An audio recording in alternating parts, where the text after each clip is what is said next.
के साथ आकांक्षा यादव। रुक करेंगे खबर की तरफ। सांची विधानसभा उपचुनाव में मुख्यमंत्री शिवराज सिंह चौहान ने योजनाओं का पिटारा खोला। जहां 20 करोड़ का शिलान्यास किया, वहीं कमलनाथ सरकार पर ज्योतिरादित्य सिंधिया और शिवराज सिंह चौहान ने जमकर हमला किया। रायसेन जिले के सांची विधानसभा में गैरतगंज में मुख्यमंत्री शिवराज सिंह चौहान की गैरत में 20 दिन में दूसरी आम सभा और सांची विधानसभा में चौथी आम सभा है, जहां राज्यसभा सांसद ज्योतिरादित्य सिंधिया ने जो 30 वर्ष से जनता की सेवा कर रहे हैं, प्रभु राम चौधरी को कमलनाथ, दिग्विजय सिंह बिकाऊ और गद्दार कहते हैं। कमलनाथ सरकार बजट नहीं है, कोरोना रोते चली आई है। बताते चले, मुख्यमंत्री शिवराज सिंह चौहान ने कहा कि कमलनाथ ने सारी योजनाओं को बंद कर दिया था, बजट कोरोना रोती रही है। वहीं अब माना जा रहा है कि सभी योजनाएं दोबारा शुरू कर दी गई हैं, जो शेष हैं कोरोना खत्म होने के बाद शुरू कर दी जाएंगी। वहीं उन्होंने कहा कि कांग्रेस किसान विरोधी है, किसान विधेयक किसानों के पक्ष में है। ज्योतिरादित्य सिंधिया ने कहा कि किसानों को 70 साल बाद असली स्वतंत्रता अगर किसी ने दी है तो वह प्रधानमंत्री नरेंद्र मोदी ने दी है। नरेंद्र मोदी ने किसान पर प्रतिबंध जो लगाया था उसे उखाड़ फेंका है। वहीं जो वर्तमान में उपज किसान बेचता है उसके 2% भाग किसान को मिलता है। इस अध्यादेश विधेयक के बाद जो किसान फूड प्रोसेसिंग में बढ़ोतरी की जाएगी, उसके आधार पर किसान को सुविधा दी जाएगी। वहीं समर्थन मूल्य में वृद्धि हुई है, जिसके चलते किसानों की हितैषी सरकार है।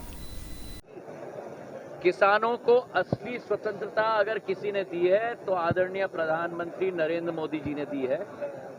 क्या आपने कभी कल्पना की है, जब आप प्रश्न मुझसे पूछ रहे हो, किसी भी व्यक्ति को अपना उपज या अपना माल बेचने पर कहीं प्रतिबंध कहीं भी देश में लगा है?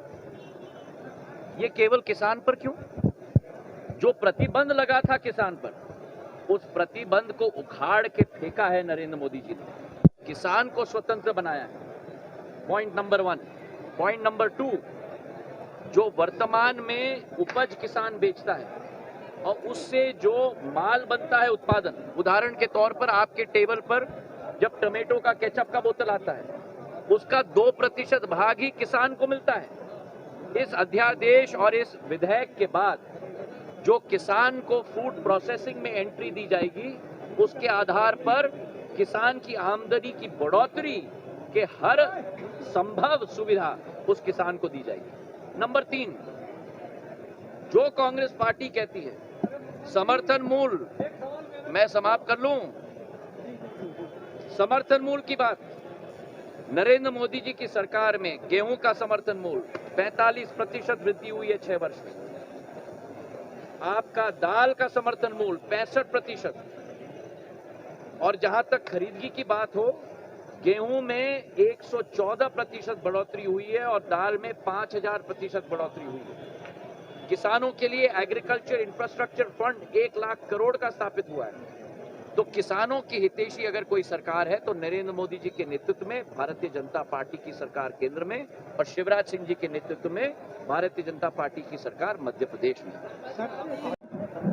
किसान को फसल बेचने का अधिकार मिलता है।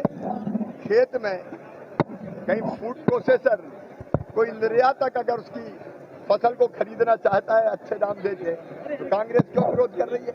बोलते समय अगर उसको पता चलेगा कि बेचते समय कितना पैसा मिलेगा, तो किसान को क्या तकलीफ है?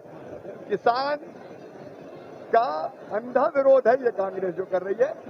ये किसान के हित में विधेयक है और बहुत फायदा होगा। फायदे उपचुनाव में बिल्कुल भी असर नहीं पड़ेगा, कोई सवाल ही पैदा नहीं होता, फायदा होगा। शिवराज जी, आपकी सरकार किसान समर्थक सरकार है, पर ऐसे में सोम फैक्ट्री बैतवा और वहाँ के आसपास के किसानों के खेतों में जहर घोल रही है, इस पे आप क्या सोम फैक्ट्री किसानों के खेतों में और बैतवा नदी में जहर घोल अगर रही है? ऐसा कुछ है तो जांच करके कार्रवाई होगी।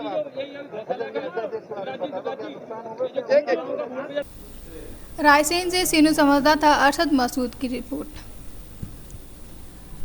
फिलहाल इस खबर में बस इतना ही। देश और दुनिया की तमाम खबरों के लिए जुड़े रहे सी न्यूज़ भारत के साथ। हर खबर आपके साथ, आपके हाथ।